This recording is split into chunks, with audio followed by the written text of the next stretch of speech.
இன்னைக்கு நம்ம பார்க்க போகிற supernatural horror movie Night Swim. நெட்ஃப்ளிக்ஸில் தமிழ் டப்பிங்கோட இல்லை, ஹிந்தியில் இருக்குது. வேண்டாம், நம்ம ஒரிஜினல் இங்கிலீஷ்லேயே பார்த்துடலாம், சப்டைட்டிலோட பார்த்துக்கலாம். படத்தினுடைய ஒன்லைன்னு பார்த்தா, ஏற்கனவே அந்த ஸ்விம்மிங் பூலில் இறந்த குழந்தை எப்படி இறந்தது, ஏன் இறந்தது அப்படிங்கிறது தெரியாது. அவங்களாம் வீட்டை காலி பண்ணிட்டு போன பிறகு ரொம்ப நாள் கழித்து அந்த வீட்டுக்கு வேற ஒரு குடும்பம் அங்கே குடியமர்த்த வருது. அடுத்தது அந்த குடும்பத்தில் யாரை காவு வாங்க போகுது அப்படிங்கிறது தான் இந்த படத்தினுடைய ஒன்லைன். இந்த படத்தினுடைய கதையை ஆரம்பிக்கிறதுக்கு முன்னாடி நம்ம சேனலை சப்ஸ்கிரைப் பண்ணிட்டு அப்படியே இந்த ஸ்விம்மிங் பூல் எப்படி இருக்குங்கிறத பார்த்துருங்க. ஓப்பனிங்கில் ஒரு சைனீஸ் கேர்ள் ரெபாக்கா அப்படின்னு ஒரு பொண்ணு இறந்துருவா. அது ஏன், எதுக்கு, எப்படி அப்படிங்கிறது தெரியாது. தண்ணி கீழே யார் இருக்கிறா, என்ன பண்ணிட்டு இருக்கிறாங்க அப்படிங்கிறதும் தெரியாது.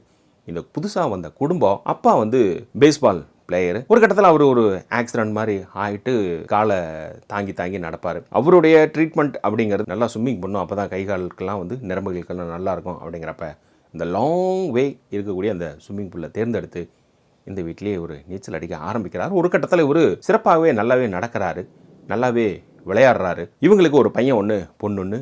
இவங்களுக்கும் ஒவ்வொரு சம்பவம் இந்த ஸ்விம்மிங் பூலுக்குள்ளார நடக்கும். அதே போல் மனைவி டெய்லியும் குளிச்சுட்டு இருக்கிறப்ப இந்த சம்பவங்கள் நடக்கிற ஒவ்வொரு நேரமும் இரவு நேரத்தில் நடக்கு. சரி, இரவுல தான் இது வேலை செய்யும் அப்படின்னு பார்த்தா பையனுக்கு பகல்லையே பல்லிழிச்சு விட்டுருது.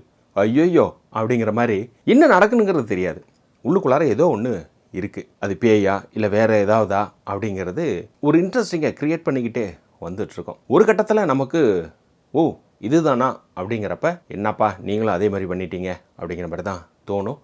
இருந்தாலும் இந்த படம் ஒரு டைம் பாஸுக்கான மூவி. இந்த படத்தில் விஷுவலும் சரி, ஜம்ஸ்கேராகவும் சரி சிறப்பாகவே பண்ணியிருந்திருக்காங்க. ஸோ ட்ரை பண்ணுங்கள், நெட்ஃப்ளிக்ஸில் இருக்குது. இது 2024 வந்த படம். நம்ம சேனலில் இதே போல் மற்ற திரைப்படங்கள் ரிவ்யூ பண்ணியிருக்கோம், பாருங்கள். மறக்காமல் சப்ஸ்கிரைப் பண்ணிட்டு மற்றவங்களுக்கும் ஷேர் பண்ணுங்கள்.